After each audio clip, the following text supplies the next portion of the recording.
Well, hey, tell you, every once in a while you need a day like today. It's kind of a day that humbles you.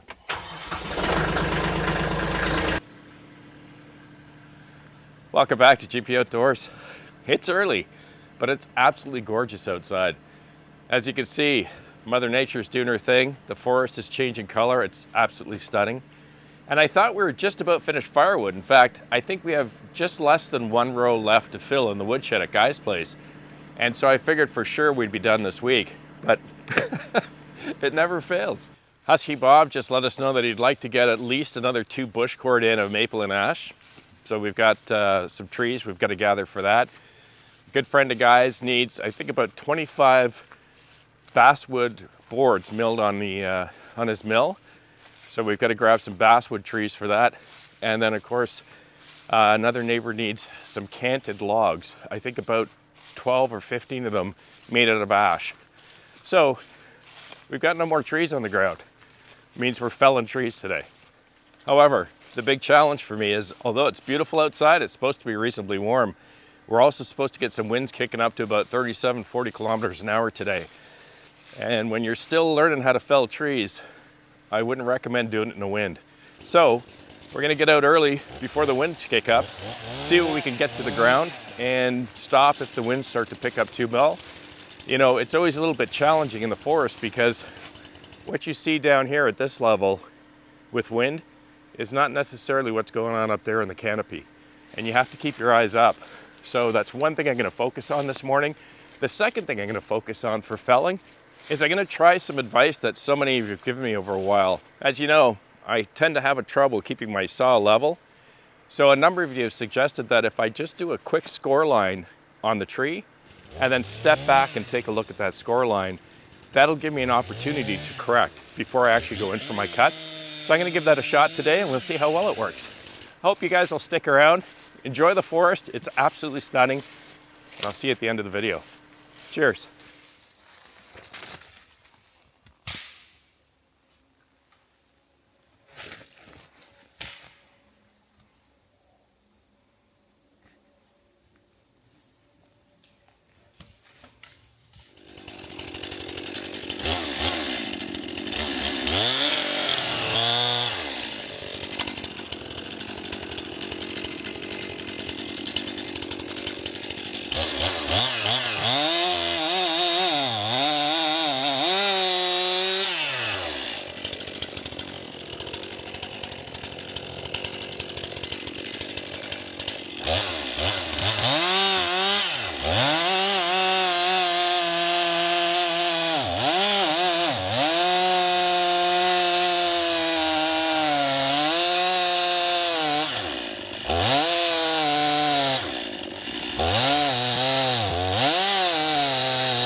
Give it a bit more. Yeah.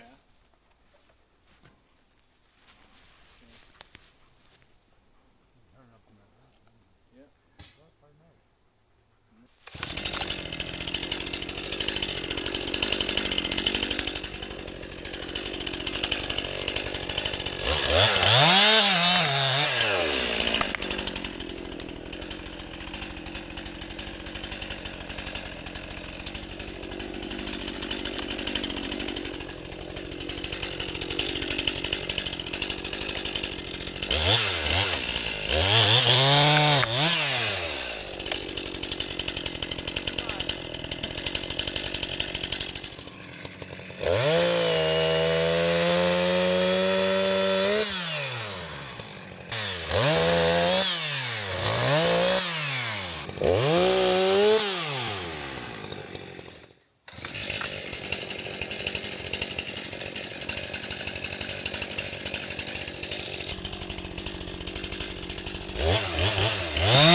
Well, hey, tell you, every once in a while you need a day like today. It's kind of a day that humbles you. And what I mean is, I think I am getting a little bit better at felling trees, but it's a day like today that kind of makes you realize, although you're making improvements and you're getting better, there's still a lot more to learn. I think we need to do a little epilogue here. Let's go back over today's felling. Let's start on a positive note. This idea of making a score mark before I start to make my front or my back cuts, excellent idea and immensely helpful to me today. I know a number of you good folks have suggested this several times to me, but I'm really glad I tried it today. This is typical right here of what I normally do. I made my score mark, I step back, I look, and as you can see, this is the toe of my bar down again as it always is. So that gives me a reference to know to come back up before I actually make my cut. And as you can see, most of my cuts today were very level, both the back and the front. So that's definitely something I'm going to be doing all the time now, because that helped out greatly. But here's some ugly stuff today.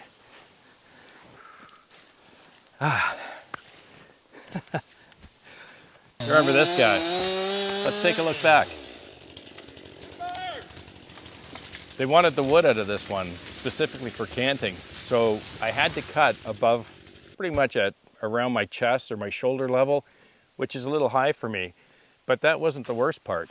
Wind starts picking up.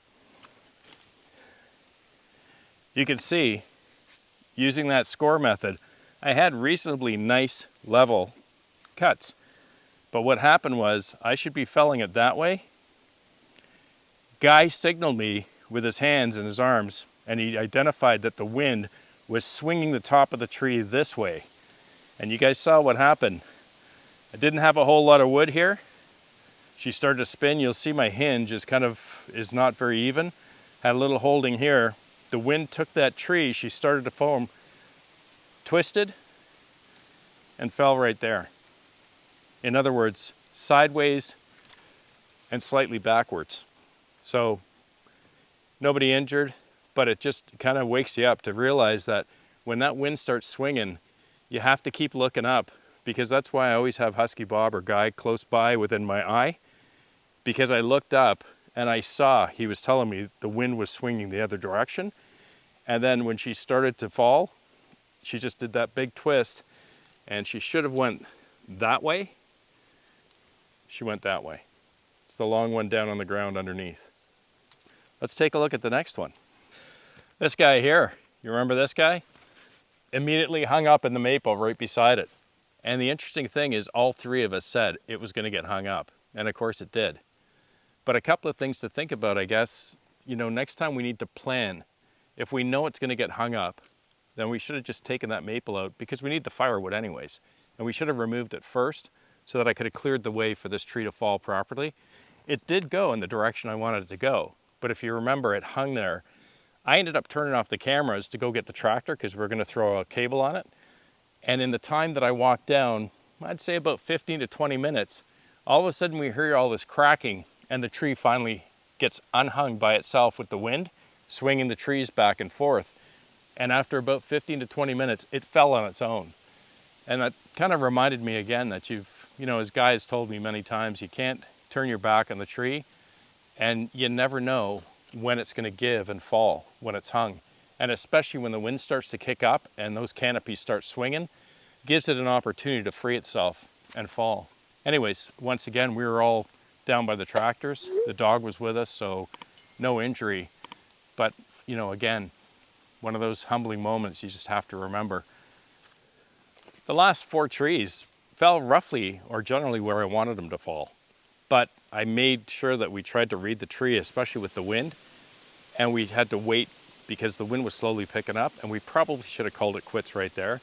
I was fortunate. All of them fell pretty much where I wanted them to fall. They fell clean. I had better back cuts today, so that was helpful.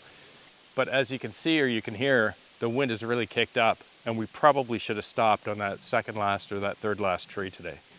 So hey, that's a wrap for another video. As always, folks, after watching the video today, if you have any other suggestions or ideas, or there's some advice you can provide, I always appreciate it in the comments. Helps me learn a lot. I mean, I learn a lot from Guy and Husky Bob, but it's always great to have opinions from other folks that have the experience as well. I think they turned the ice machine on, so I'm out of here for the afternoon. Thanks for sticking around today. Have a great week with your families. Please be kind to each other, and I'll see you again right here. I'm Gord Potter, and you've been watching GP Outdoors. Cheers.